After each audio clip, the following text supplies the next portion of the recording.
നിങ്ങൾ എന്തിനാ ഇവിടെ ഇരിക്കുന്നേ? ഇവിടെ നിങ്ങൾക്ക് എന്താ കാര്യം? ഭദ്ര, ഞാൻ എണീറ്റ് പോ. ഭദ്ര, ഞാൻ പോവാൻ. ഭദ്ര, ഞാനിവിടെ ഇരിക്കുന്നുണ്ട്. എനിക്ക് നിങ്ങളെ കാണുന്ന പോ.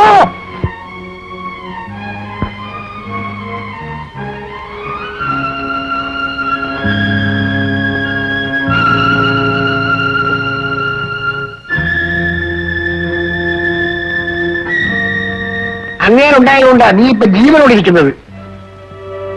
കഴിഞ്ഞ 2 രാത്രിയും പകലും ആ മനുഷ്യന് ഒറ്റപ്പോടെ കണ്ണടച്ചിട്ടില്ല. ഇവളൊട്ട് അണിഞ്ഞിട്ടുമില്ല. എന്നിട്ടിപ്പോ ബോധം വന്നപ്പോ ആദ്യം ആ പാവത്തിന്റെ പുറത്ത്. നിനക്കൊക്കെ പിന്നെ ആയുസ് വരുന്നുണ്ടല്ലോ. അങ്ങനെ വേണം പറയാൻ.